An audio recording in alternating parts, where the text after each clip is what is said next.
Hello class. Welcome back बच्चों। तो प्यारे बच्चों, स्टार्ट कर रहे हैं नया लेक्चर। बेटा, कल हमने अपना पहला कंसेप्ट कंप्लीट कर लिया है, profit and loss appropriation account. ठीक है ना। आज उस पर बेस्ड कुछ क्वेश्चंस देखेंगे। लेकिन सर, रिवीजन में ना बच्चों की मेहनत बहुत हो जाती है, मैं आपको ये बता देता हूँ। और देखो बेटा, प्रैक्टिस करोगे तो क्वेश्चंस झेल पाओगे, बोर्ड के लायक प्रिपेयर हो। सर, एक बच्चों की कहानी ना हमेशा की यही है। मतलब मैंने जब हाफ ईयरली और प्री बोर्ड में पूरे फुल मार्क्स स्कोर किए अपनी 12th क्लास में, तो मेरे टीचर ने ना एक बात बोली कि मैंने सामने आके ना सबको बता कि तू क्या स्ट्रेटजी फॉलो करता है। तो मैंने कहा स्ट्रेटजी कुछ नहीं होती प्रैक्टिकल सब्जेक्ट में। ठीक है ना। कि बच्चे ये करते हैं अपनी प्रिपरेशन में, हाफ ईयरली में और प्री बोर्ड में, कि ये रख ली नोटबुक और ये रख ली बुक, ये क्वेश्चन बड़ा, ये सॉल्यूशन बड़ा, ये हो गया। मैंने कहा बच्चे ये करते हैं, मैं हर क्वेश्चन हाथ से कर गया। तो ये जो हो जाएगा, जो तुम कर रहे होते हो ना बैठकर नोटबुक रख के और बुक रख के, सर ये पेपर में तो नहीं होगा, मुझसे भी लिख के ले लो आज। ये मैंने अपनी 12th क्लास में बोला था सर को, और मैं आज तक इस चीज पे कायम। ये कभी नहीं होगा। अकाउंट्स का तो एक ही तरीका है बेटा करने का, प्रैक्टिस। ठीक है ना। और मैंने आपको बताया, मुझे 5 बार बुक हाथ से करके थे, तब देख लेना मार्क्स। ठीक है ना। और बेटा, टीएस गरेवाल सर की बुक, मतलब मैं बोलता हूँ पार्टनर सेकंड से बढ़िया कोई लिख ही नहीं सकता, ऐसे क्वेश्चन ही नहीं हो सकते। ठीक है ना। अभी हम लगवाएंगे जरूर सैंपल पेपर, देखेंगे भी पास्ट 10 इयर्स पर, इनसे बेटर क्वेश्चन नहीं मिलेंगे आपको, मुझे नहीं लगता कहीं मिल सकते।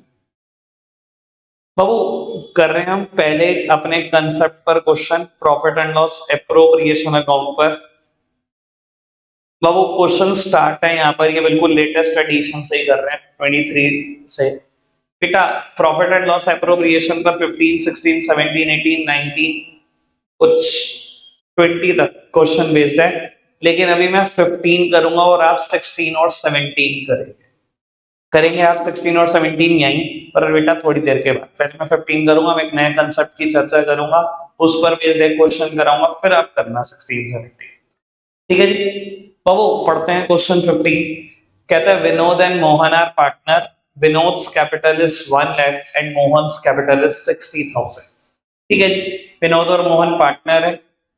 एक की कैपिटल है 1 लाख, एक की कैपिटल है 60,000। कहता है interest on capital is payable at the rate 6% पर है। बेटा, इंटरेस्ट का रेट है 6%। ठीक है जी। बेटा, कहता है विनोद को सैलरी देनी है 3,000 पर मंथ। अगर याद हो कंसेप्ट कल वाला, कंसेप्ट नंबर 1 ही बेटा, 5th पॉइंट रेम्यूनरेशन पर था, और वहां यही लिखा था अगर सैलरी या कमीशन पर मंथ, पर क्वार्टर, हाफ ईयर दिया हो तो उसको फुल ईयर में कन्वर्ट करना नहीं भूलना। ठीक है जी। तो 3,000 पर मंथ है, मेरा पर मंथ से कोई लेना देना नहीं। साल का 36,000 है, मुझे तो इतना पता है। आगे बढ़ाओ। नेट प्रॉफिट कितना है बेटा? 80,000 है। कहता है प्रिपेयर P&L एप्रोप्रिएशन अकाउंट। ठीक है जी बेटा, प्रिपेयर करते हैं P&L एप्रोप्रिएशन अकाउंट।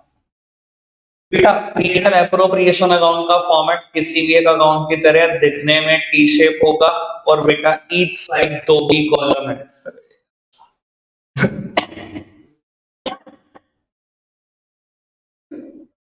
बेटा, ईच साइड 2 ही कॉलम है। ठीक है ना। पर्टिकुलर्स अमाउंट और पर्टिकुलर्स अमाउंट।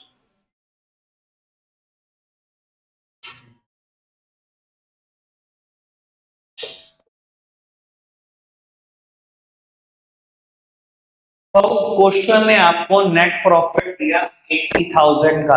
वैसे मैं तो चाहूंगा क्वेश्चन एक बारी में ढंग से इतना पढ़ो कि दोबारा कभी जरूरत ना पड़े पढ़ने की। नेट प्रॉफिट दिया बेटा 80,000 का। तो बाबू, 80,000 का नेट प्रॉफिट है। नेट प्रॉफिट या नेट लॉस से शुरुआत होती है इस अकाउंट की। ठीक है ना जी।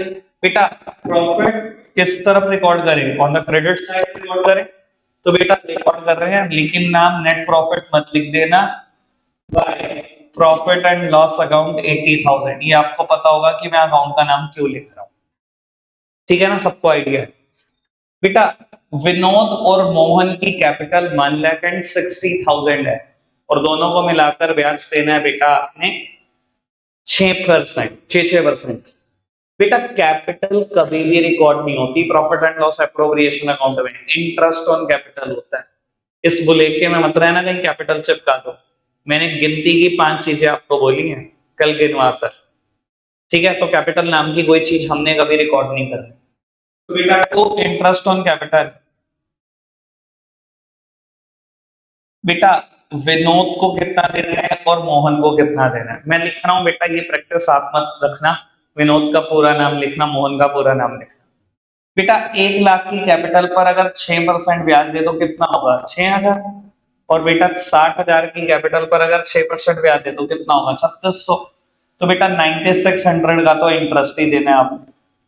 और बेटा सैलरी देनी है 3000 पर मंथ, वो शायद विनोद को ही देनी है, ठीक है जी? बेटा 3000 पर मंथ है तो पर एनम कितनी है? 36,000। बेटा लिख दिया हमने, ये भी बात है, ठीक है जी? बस और कुछ क्वेश्चन में है ही नहीं। तो बेटा जो भी बैलेंस बचता है तो बेटा बांट दो दोनों पार्टनर में, क्योंकि इस क्वेश्चन में कोई भी रेशो स्पेसिफाइड नहीं है, तो बेटा इक्वल बांटते हैं, ठीक है जी? और बेटा ये मैं नहीं कह रहा हूं इक्वल बांटने वाली बात, मैंने कहा था कि लॉ कहता है, वो आज आपको पता लग जाएगा कौन कहता है और कैसे कहता है, आज ही पता लग जाएगा अगले 5 मिनट के बाद, ठीक है जी? तो बेटा highest total should be placed on the both side and highest is 80,000, क्योंकि इस साइड का टोटल मुझे दिख रहा है 45,600। मैंने हाईएस्ट लिख दिया। बैलेंस कैलकुलेट करा बेटा, बैलेंस आ रहा है 34,400। किस नाम से लिखा जाता है बेटा? To profit plus to partners capital account. बेटा प्रॉफिट को बांट दो पार्टनर्स में, विनोद और मोहन, कुछ नहीं पता तो इक्वल बांट दो। बेटा आधा आधा कर दिया मैंने, बांट दिया और खत्म का, ठीक है?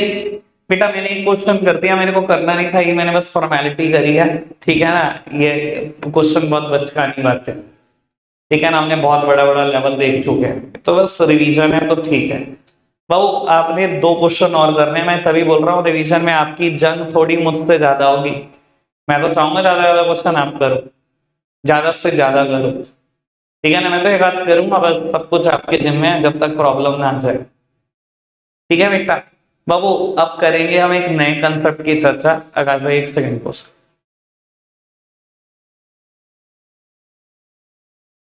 लोग उत्तर सामने देखना।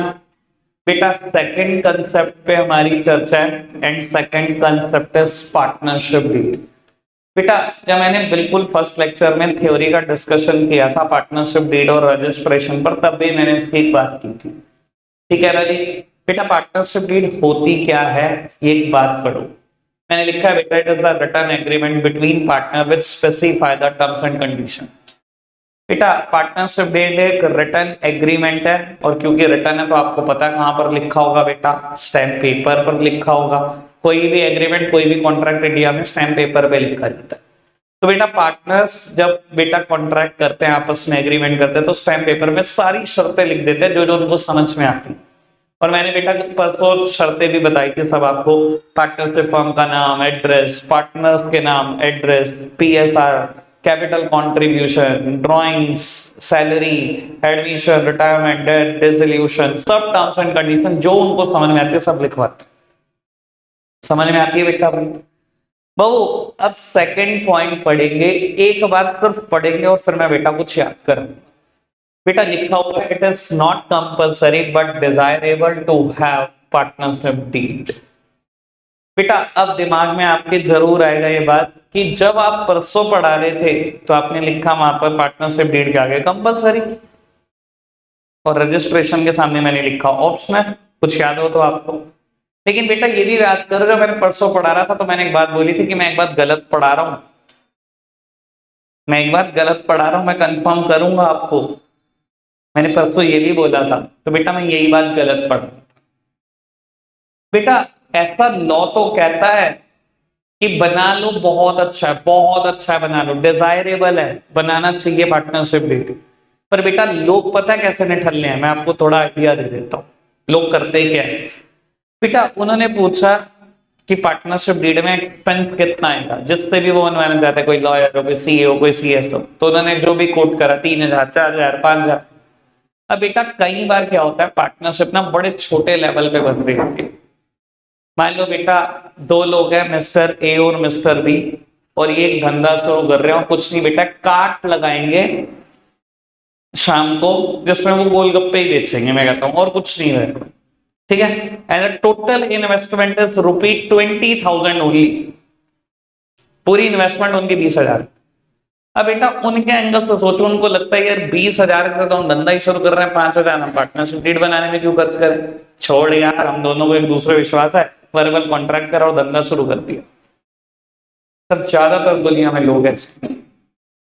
तो बेटा क्या पार्टनरशिप वो बनी नहीं, सर बन तो गई, बस एग्रीमेंट नहीं लिखा गया। Verbal contracts are also valid, लेकिन बेटा वर्बल कोई लिटिगेशन में सपोर्ट नहीं करते। अगर कल को लड़ाई झगड़ा हो जाए उन दोनों के बीच, क्या बेटा आपका वर्बल कॉन्ट्रैक्ट लिटिगेशन में काम आएगा? बेटा नहीं काम आएगा। इसलिए लॉ कहता है देखो जरूरी तो नहीं है, लेकिन डिजायरेबल है, पार्टनरशिप डीड होनी चाहिए, लिटिगेशन से बचे रहते हो। क्योंकि अगर लिखी हुई बात है और सब प्रूफ है और कोर्ट में गया हुआ है बेटा, फिर तो कोई नहीं मुकर सकता ना। ए और बी में लड़ाई झगड़ा हो भी गया तो बेटा प्रूफ तो सब कुछ होंगे ना। लेकिन हमने वर्बल कॉन्ट्रैक्ट कर लिया, अच्छा तेरी कैपिटल पे तो ब्याज लेगा इतनी, मेरी कैपिटल पे इतनी, मैं इतनी सैलरी लूंगा तो इतनी, वर्बल तो तय हो गया।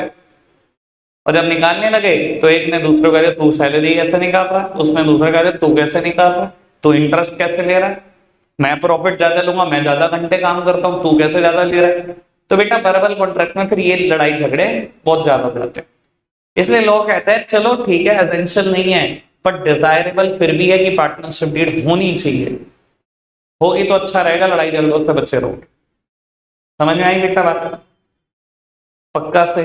चलो अच्छा मैं कहता हूं नहीं है, फिर क्या होगा बेटा? देखो अगर पार्टनरशिप डीड या तो है ही नहीं या लिखी तो, लेकिन पार्टनरशिप डीड लिखते टाइम जिसने भी लिखी वो कुछ बातें लिखनी भूल गया, तो ऐसे केसेस में इंडियन पार्टनरशिप एक्ट 1932 के प्रोविजन अप्लाई होते हैं, यानी कि लॉ पिक्चर में आ जाएगा। यानी कि मैं बोलता हूं वही जो दो लोग गोलगप्पे मिलकर बेच रहे थे, उसमें सैलरी को लेकर, प्रॉफिट्स को लेकर, इंटरेस्ट को लेकर लड़ाई झगड़ा हो गया और बेटा मुकदमा पहुंच गया कोर्ट। तो जज क्या करेगा इस केस में, जब पार्टनरशिप डीड नहीं है, तो बेटा वो इंडियन पार्टनरशिप एक्ट 1932 के प्रोविजन याद कराएगा आपको कि लॉ ने क्या कहा था। तो बेटा मैंने यही लिखा है, in case partnership deed does not exist, या तो पार्टनरशिप डीड है ही नहीं और साइलेंट। बेटा या तो है ही नहीं या है लेकिन कुछ प्रोविजन लिखे नहीं गए। कई बार ऐसा हो सकता है पीएसआर लिखनी भूल गए, पूरी पार्टनरशिप डीड लिख दी, पीएसआर नहीं लिखी भी नहीं पर। कई बार ऐसा होता है पूरी पार्टनरशिप डीड लिखी हुई है, पूरा कॉन्ट्रैक्ट लिखा हुआ है, लेकिन इंटरेस्ट ऑन कैपिटल का रेट नहीं लिखा। पूरी पार्टनरशिप डीड लिखी हुई है, सैलरी लिखना भूल गए। सर ये गलतियां होती हैं, प्रोफेशनल से भी होती हैं। समझ में आ रही बात? या तो पार्टनरशिप डीड एग्जिस्ट ही ना करे या साइलेंट रह जाए with regard to some provision, then the provision of Indian partnership act 1932 भी लगे। तो किसकी बात चलेगी बेटा? बाबू इंडियन पार्टनरशिप एक्ट 1932 के प्रोविजन चलेंगे। और वो प्रोविजन क्या है बेटा? कुछ 6 प्रोविजन है। और बाबू मैं आपको बता देता हूं क्या है वो 6 प्रोविजन, खुद लिखकर। बेटा आप सबसे पहली कुछ 2-3 चीजें बांटते हो ना P&L एप्रोप्रिएशन अकाउंट में, सैलरी देते हो ना पार्टनर को। अगर बेटा पार्टनरशिप डीड में नहीं लिखा हुआ या पार्टनरशिप डीड ही नहीं है, या तो पार्टनरशिप डीड थी उसमें सैलरी से रिलेटेड कोई बात नहीं लिखी, या पार्टनरशिप डीड ही नहीं है, सर इन दोनों केस में सैलरी पार्टनर्स को आप अलाउ नहीं कर सकते। यानी कि पार्टनर्स को क्या कोई सैलरी मिलेगी? सब नहीं मिलेगी। समझ आई बात? दूसरी बात बेटा इंटरेस्ट ऑन कैपिटल भी बांटते थे हम पार्टनर को, बेटा वो भी अलाउड नहीं होगा। समझ में आ गई बेटा? तीसरी बात इंटरेस्ट ऑन ड्रॉइंग्स हम उनसे लेते थे, बेटा अब नहीं ले पाओगे, नॉट चार्ज फ्रॉम पार्टनर। बेटा पार्टनर से इंटरेस्ट ऑन ड्रॉइंग्स नहीं ले पाओगे, तो ना तो बेटा सैलरी दे पाओगे, ना ही इंटरेस्ट ऑन कैपिटल दे पाओगे, ना ही इंटरेस्ट ऑन ड्रॉइंग्स चार्ज कर पाओगे, ले पाओगे। और बेटा प्रॉफिट लॉसेस का क्या होगा? बेटा they must be shared equally. मैं नहीं कह रहा हूं, मैंने कहा था कि लॉ कहता है बेटा, ये देखो आ गई लॉ की बात। ये कौन कह रहा है? Indian partnership act 1932। मैं नहीं कह रहा हूं, कानून कह रहा। ठीक है, इंटरेस्ट ऑन कैपिटल देना नहीं है, सैलरी देनी नहीं है, इंटरेस्ट ऑन ड्रॉइंग्स लेना नहीं है, प्रॉफिट लॉसेस इक्वली शेयर करने हैं, चाहे प्रॉफिट हो चाहे लॉसेस हो। बेटा interest on loan by partners, बेटा ये बात मैं ऐसे लिख देता हूं ताकि थोड़ा आइडिया हो, क्योंकि बच्चे बहुत कंफ्यूज होते हैं इस चीज में। बेटा पार्टनर ने लोन दिया तो ब्याज का क्या होगा? देखो बेटा यहाँ लॉ थोड़ा सा बायस्ड है, आपको भी लगेगा कि लॉ में कहीं ना कहीं बायसनेस है। देखो आप पार्टनरशिप फर्म हो और आपको किसी पार्टनर ने लोन दिया है तो क्या? देखो लॉ बड़ा सिंपल है। लॉ कहता है पार्टनरशिप फर्म, देख तेरे ऊपर पार्टनर ने एहसान करा, लोन दिया, तुझे जरूरत थी, तो थर्ड पार्टी से भी तो लोन लेता, तब भी लोन ही था ये, तो उसको भी तो ब्याज देता। तो अगर पार्टनर ने तुझे लोन दिया और कहीं पार्टनरशिप डीड में लिखा नहीं हुआ है, देख तेरे को ब्याज तो देनी चाहिए, जैसे तू किसी भी थर्ड पर्सन को देता तो ब्याज देनी पड़ेगी। इस केस में बेटा लॉ कहता है ब्याज दो 6% per annum, don't forget these words. बेटा साल का 6% है, ये महीनों की कैलकुलेशन में आपको रलाने की कोशिश करेगा थोड़ी देर के बाद, तो देना पड़ेगा बेटा 6%। कोई दिक्कत तो नहीं, समझ में आ रही है बेटा बात? बाबू interest on loan to partners, इस बार लोन टू पार्टनर्स की बात कर रहा हूं मैं। बेटा इस बार लोन किसको दिया? पार्टनरशिप फर्म ने पार्टनर को लोन दिया। मान लो कहानी है, पार्टनरशिप फर्म ने पार्टनर को लोन दिया। वैसे बेटा लॉ की बायसनेस बड़ी साफ है। लॉ कहती है अगर पार्टनरशिप फर्म तूने पार्टनर को लोन दिया है तो कोई भी ब्याज उनसे चार्ज नहीं कर सकता, तू कोई भी ब्याज नहीं लेगा। मतलब यहाँ पर तो मुझे भी लगता है यार ये क्या लॉ है, ठीक है ना? जब पार्टनर ने दिया तो पार्टनरशिप फर्म से 6% ब्याज दिलवा दी तुमने, जब पार्टनरशिप फर्म ने लोन दिया पार्टनर को तो 1 रुपया मिला उसको। पर क्या करें भाई, कानून, कानून को ऐसे याद रखना पड़ेगा। ठीक है जी, 6 प्रोविजन है, मेरा ख्याल याद हो जाने चाहिए, हो जाएंगे यार पक्का से। चलो बेटा एक क्वेश्चन इस पर बेस्ड भी देख लेते हैं बुक का, ठीक है ना? आकाश भाई 1 सेकेंड और क्वेश्चन लो उत्तर। बेटा जो अभी हमने कंसेप्ट पढ़ा है उस पर बेस्ड कुछ क्वेश्चंस हैं बेटा, 6 नहीं 5 हैं बेटा, 5 क्वेश्चंस हैं। मैं सिर्फ एक की चर्चा आपके साथ करूंगा, ठीक है ना? 4 आपसे ही कर पाऊंगा, ठीक है जी? प्रॉब्लम मोस्ट वेलकम है, प्रॉब्लम की टेंशन किसी भी तरीके से नहीं है दूर दूर तक। बेटा पढ़ते हैं, देखना क्या लिखता है। बाबू कहता है in the absence of partnership deed state the provision of partnership act 1932 relating to. कहता है पार्टनरशिप डीड नहीं है, इंडियन पार्टनरशिप एक्ट 1932 के प्रोविजन बता दो इसके रिगार्डिंग। बेटा अभी मैंने कंसेप्ट में भी यही पढ़ा। बेटा salary of partner, it should not be allowed. बेटा इंटरेस्ट ऑन पार्टनर्स कैपिटल, ये भी अलाउ नहीं करना है। Interest on loan by partner, partner ने लोन किया बेटा तो बाबू 6% पर एनम आपको इंटरेस्ट देना पड़ेगा। Division of profit equally shared. Interest on partners drawing not charge, बेटा ड्रॉइंग्स पे ब्याज नहीं ले पाओगे। और बेटा interest on loan given to partner, अगर आपने पार्टनर को लोन दिया है तो पार्टनरशिप फर्म को कोई भी इंटरेस्ट नहीं मिलेगा, देन अगेन बेटा नॉट चार्ज। सिंपल, यही कंसेप्ट भी था बेटा। मैंने बहुत सिंपल क्वेश्चन करा है पार्टनरशिप डीड का, ठीक है ना? तो मुश्किल आपके लिए छोड़ दिए हैं, ठीक है ना? प्रैक्टिस आपको करनी है पुत्र, ठीक है? मेरे तो हो गए पेपर, आ भी गए नंबर, तुम अपने देखो, ठीक है जी बाबू। लेकिन मैं बता देता हूँ second, third, fourth, fifth question करने के लिए आपको एक और कंसेप्ट की हेल्प चाहिए, एक और कंसेप्ट की हेल्प चाहिए होगी। छोटा सा कंसेप्ट है, मैं वो भी रीड करा रहा हूँ। आकाश भाई मुझे भी चाहिए, लो पुत्र। बेटा कंसेप्ट नंबर 3 लिखा हुआ है some other provision of Indian partnership act 1932। बेटा कुछ और प्रोविजन भी चाहिए आपको क्वेश्चन नंबर 2, 3, 4, 5 करने के लिए, ठीक है जी? बेटा सबसे पहले थर्ड प्रोविजन पढ़ो, सबसे पहले थर्ड प्रोविजन। बेटा ये कुछ और प्रोविजन इंडियन पार्टनरशिप एक्ट से, कानून में लिखे हुए। कहता है अ पार्टनर इज एडमिटेड और retired as per partnership deed और with the consent of all the partner. बेटा किसी भी पार्टनर का एडमिशन होना हो या रिटायरमेंट होनी हो, सबसे पहली प्रेफरेंस पार्टनरशिप डीड को देना।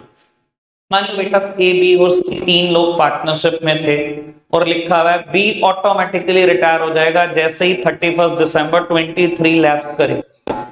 तो बेटा 31 दिसंबर 2023 जिस दिन खत्म हुई बी ऑटोमेटिकली रिटायर हो जाएगा, किसी को कुछ नहीं करना। रिटायरमेंट और एडमिशन सबसे पहले पार्टनरशिप डीड के हाथ में होता है। और मैं कहूं अगर वहां पर कुछ भी ना लिखा हो, ना एडमिशन के रिगार्डिंग लिखा ना रिटायरमेंट के रिगार्डिंग लिखा, तो बेटा फिर आखिरी ऑप्शन यही है with the consent of all the partner. अगर सारे पार्टनर सहमत हो तभी एडमिशन हो सकता है, अगर सारे पार्टनर सहमत हो तो ही रिटायरमेंट हो सकता है। मैं बोलूं ए बी और सी तीनों पार्टनर है, बी वांट्स टू रिटायर लेकिन ए सहमत नहीं है और पार्टनरशिप डीड में कुछ लिखा नहीं, सर तो रिटायर नहीं हो सकता। और बेटा B wants to admit his son as a new partner in this partnership firm और ए ने डिनाई कर दिया, सर तब भी नहीं हो सकता। एबीसी तीन पार्टनर है, बी चाहता है मेरा लड़का भी इस पार्टनरशिप फर्म का पार्टनर बन जाए, बेटा ए ने डिनाई कर दिया तो वो पार्टनर नहीं बन सकता।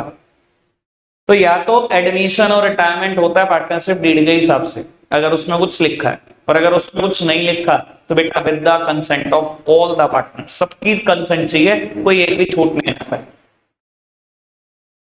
क्लियर है बेटा थर्ड प्रोविजन? हाँ पुत्र।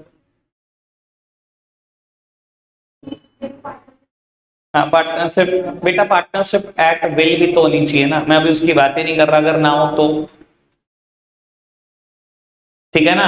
बेटा ज्यादातर पार्टनरशिप डीड में ना, मैंने क्या बोला, पहली सिचुएशन क्या है, पार्टनरशिप डीड में लिखा हो, पार्टनरशिप डीड में अगर लिखा पार्टनरशिप एट विल है फिर तो नोटिस तो रिटायर हो गया। पर अगर कुछ लिखा ही नहीं पार्टनरशिप डीड में, ये सिचुएशन तब है ना with the consent of all partner. तो पहली प्रायोरिटी तो पार्टनरशिप डीड है, मेरी पार्टनरशिप डीड में भी लिखा हुआ है मेरी पार्टनरशिप एट विल है, नोटिस दूंगा रिटायर कभी भी हो जाओ। और अगर नहीं लिखा हुआ फिर बेटा कंसेंट चाहिए दूसरे पार्टनर की भी, मुझे ऐसे रिटायर नहीं हो सकता। ठीक है चल पुत्र फर्स्ट पॉइंट पढ़ना। कहता है if a partner carries on a business similar to that of firm and earns profit then he she must surrender the profit to the partnership firm. लो पुत्र क्या बात करता है ये? बेटा मैं बोलता हूं ए बी और सी ये तीनों ने ना, ये तीनों चार्टर्ड अकाउंटेंट हैं और तीनों ने मिलकर ना पार्टनरशिप फर्म बनाई और आराम से बिजनेस चला रहे हैं बहुत अच्छा खासा। ठीक है, और ए ने क्या करा बेटा, अपनी सोल प्रोपराइटरशिप फर्म चोरी छुपे वो भी बना ली और अकेली अपनी भी प्रैक्टिस कर रहा है, पार्टनरशिप में तो काम कर ही रहा है, कर रहा है। ठीक है ना, जो दो चार काम उसके पर्सनल लिंक से आते हैं वो अपनी फर्म से कर देता है। बेटा अब इस सिचुएशन को पढ़ना, if a partner carries on a business similar to that of firm, अगर कोई पार्टनर सिमिलर बिजनेस कर रहा है अपनी फर्म जैसा एंड अर्न प्रॉफिट और प्रॉफिट कमा लेता है, then he must surrender the profit to the partnership firm.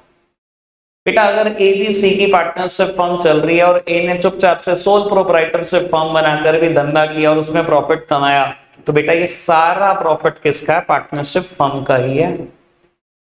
और मैं नहीं कह रहा हूं ऐसा लॉ ने का, लेकिन एक बात ध्यान रखना बेटा, यहां लिखा हुआ है सिर्फ अर्न्स प्रॉफिट। बेटा बट इफ की ए को जब वो अकेला काम कर रहा है लॉसेस हो जाएंगे, बेटा लॉसेस कोई नहीं लेगा। एबीसी तीनों काम कर रहे हैं, ए अकेला भी काम कर रहा है, तीनों भी काम कर रहे हैं। ठीक है ना, सुबह 10 बजे ऑफिस खुलता है, शाम को 6 बजे बंद होता है, 6 बजे के बाद वो अपना काम भी कर लेता है या 10 बजे से पहले अपने अलग काम भी कर लेता है। बेटा अगर आपने प्रॉफिट कमा लिया तो ये प्रॉफिट सारा पार्टनरशिप फर्म को देना पड़ेगा जिस दिन भी बी और सी को पता लग गया। अगर वो लॉ में पहुंच गए, केस कर दिया ना, तो लॉ के हिसाब से तो सारा प्रॉफिट देना ही पड़ेगा, कोई रोक नहीं सकता।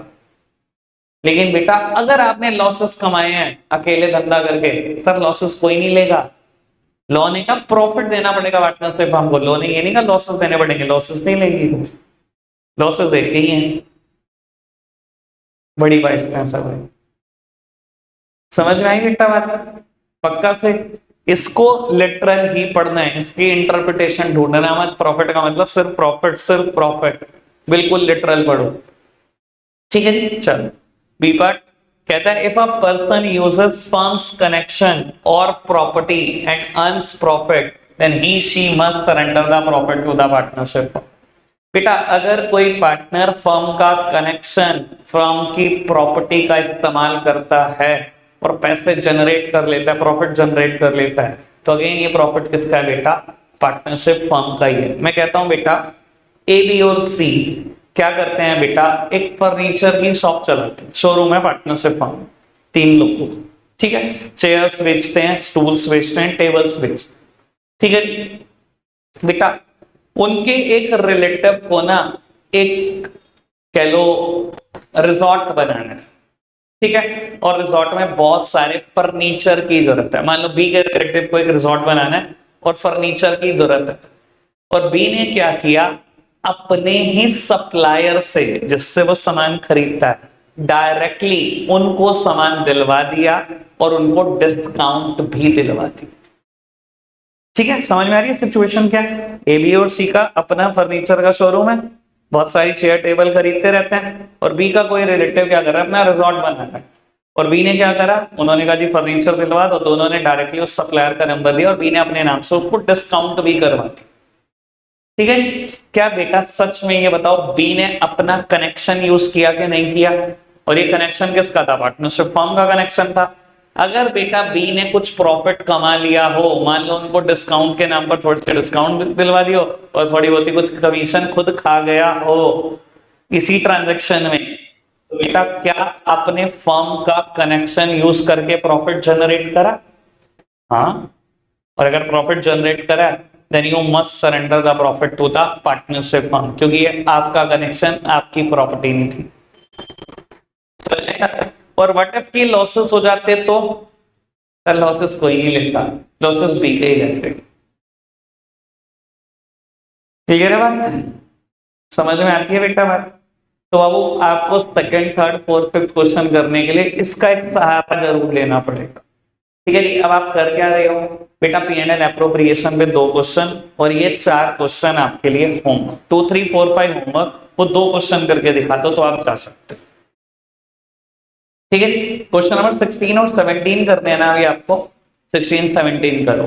आज के लिए रखेंगे इतना ही प्यारे बच्चों, बाय बाय।